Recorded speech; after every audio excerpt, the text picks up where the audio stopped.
In this video, I describe the difference between a key issue comic book and a regular comic book. Let's go.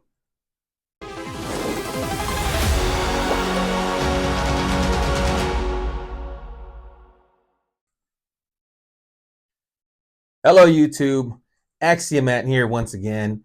And the reason for this video is I had one of my good friends, my homie, ask me what the difference between a standard comic book, and a key issue, also in quotes, air quotes. Well, it's not an easy answer, but I'll try to tackle the subject. So let's kind of get into it a little bit. So there's variations of what you can consider a key issue comic. So I'm going to give one example based on a character that I love, Hellboy. So here's one example of what is a key issue and what isn't. Some of this is my opinion, and some of it you can ask a lot of collectors. It's not so much an opinion as much as it is indisputable. Kind of like Muhammad Ali, right? The undisputed champ. So it's kind of like that, to make a boxing reference, I suppose. But so this is not the first appearance of Hellboy. It's the first appearance of him in his own title. Now, I own this comic book, which is Hellboy #1 Seed of Destruction. But this is the 25th anniversary edition, right? So it came out as a tribute to 25 years of when Hellboy had his own title launched. Now, as a Hellboy fan, of course I want to own this book. Is it a key issue? Probably not. You know what's a key issue? The actual, not the tribute, but the actual Hellboy. So as a fan of Hellboy, as a fan of comic book collecting, well, I have Hellboy #1 Seed of Destruction 9.6. I'm working on that 9.8. But I have this. So this is, to me, a key issue comic. Not the 25th anniversary edition, although, of course, I would love to own both. Obviously, I do. But this is more of a, I just want it. And this would be more of a key issue because of its importance.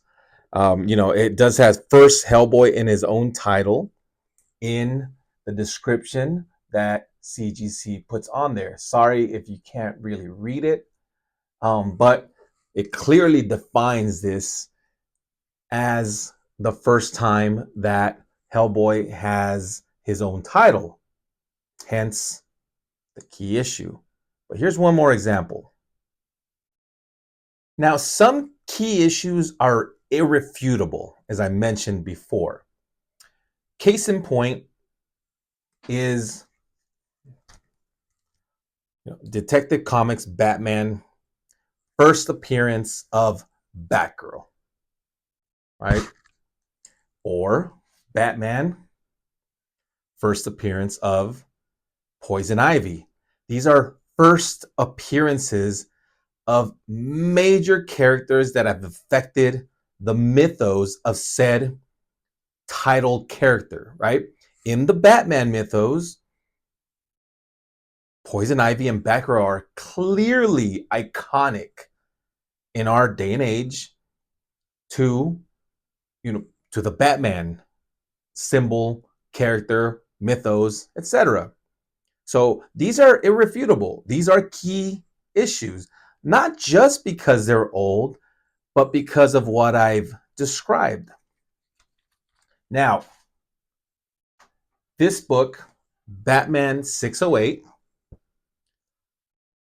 is one of the first times that Jim Lee, iconic Jim Lee. If you don't know who Jim Lee is, Maybe I'll make another video about that, but there's tons of videos about him. And if you don't know who he is, come on. Sorry for the snobbishness, but come on. It's Jim Lee.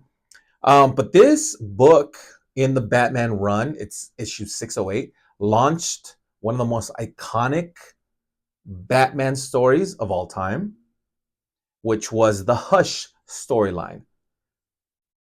This can be considered a key issue. It is a key issue to me, but so many of these books were printed that these are easily found. This book is easily found in comic bins across the country.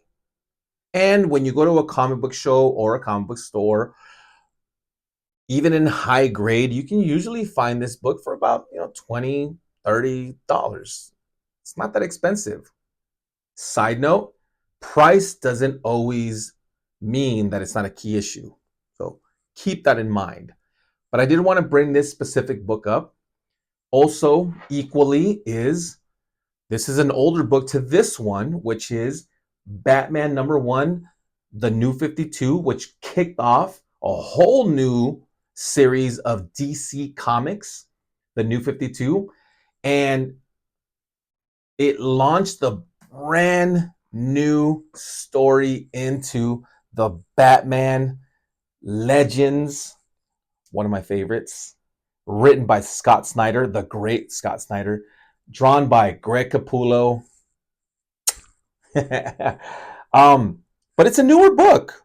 You can find this just as easily in the bins, if you will, when you go to comic book stores. But it did launch the Court of Owls series. So is it a key issue? Is it? It is to me. It's not that old, but it did launch arguably one of the, greatest stories in Batman lore.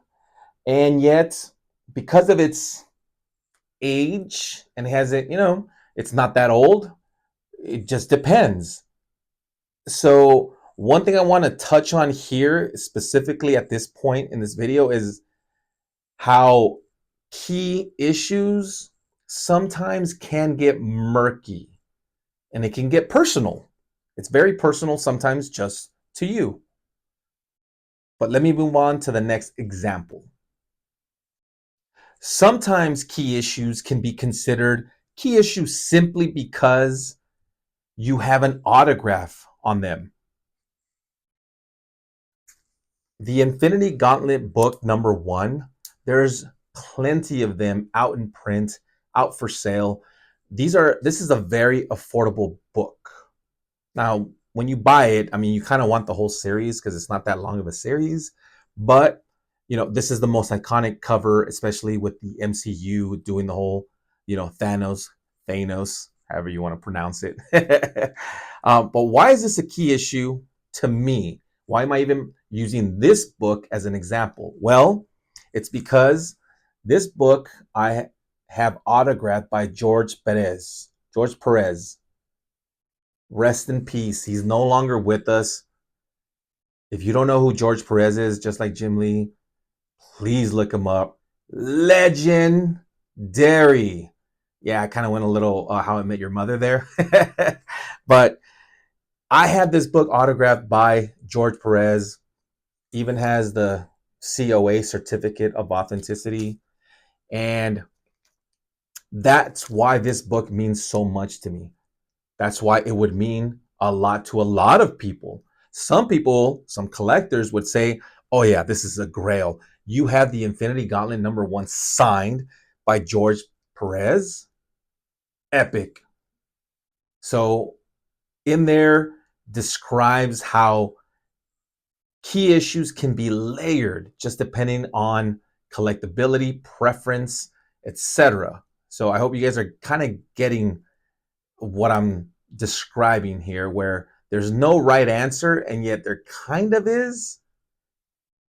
This is part of the fun of collecting, or frustration of collecting. But I'm going to give you guys one more example. Going back to Jim Lee before he joined DC Comics, he was with Marvel Comics, and he launched a brand new X-Men series, which to this day holds the record for most comic books sold of a single issue of all time, over 8 million. And it was this book, X-Men #1. Anybody that's even remotely into comic books, comic book television shows, comic book animation, comic book movies, as it pertains to X-Men, knows this book, these characters. The adaptation of said characters was, a lot of times taken from Jim Lee's version of these characters. So this should be a very valuable book, right?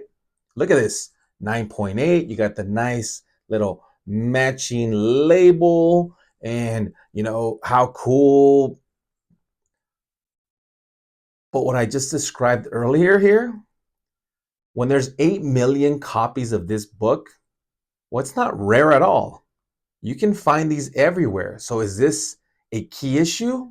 Question mark. It is to me, in high grade, encased, nicely in the nice plastic for display purposes. A lot would argue that no, it's not a key issue. Yeah, it's a key issue if you collect Jim Lee. It's a key issue if it means something to you. And the list goes on as far as statements and questions. But there you go. Once again, what is a key issue? Is it its value? Is it its rarity? Is it its personal affection to you? Well, I leave that up to you as the collector. And to just end it, there's Giant Size X-Men #1.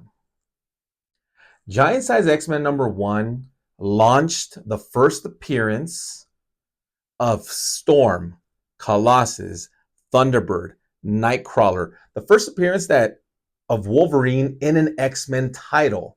His actual first appearance was in Hulk 180, 181. Whole other argument. This is one of those irrefutable key issues. Kind of like first appearance of Batgirl, Poison Ivy. It's one of those books that any collector will tell you that's a key issue. There's no argument. There's no, well, I prefer. No. This is a key issue. Not just because of all the first appearances, but because of its importance to comic book lore. So to answer anybody's question as far as what's considered a key issue, if you ever kind of fumbled around with the idea, want to get into collecting, please talk to the comic book shop owners. They're a wealth of knowledge. And talk to friends, I guess like me. I have plenty of family and friends that have reached out to me with questions and things like that when they want to get into collecting. I love it. And, we live this stuff. We live this culture. And we are more than happy. Well, most of us are more than happy to answer questions. And I love getting into the depth of these things, right? And I would be more than happy to go out there and go to a con with you and collect comic books and show you the ropes and things like that. And that's what it is. That's what this community really is. It's just us helping us and having a good time. But that's it for me. I hope I answered some of your questions. There's probably a lot more. They're like, Axiom, you just caused more questions, than answers. Good. Send them to me in the comment section. As always, collect what you love and love what you collect. I'll see you guys in the next one. That was a pretty good video. Hardly any mistakes. No. No. No! Ah!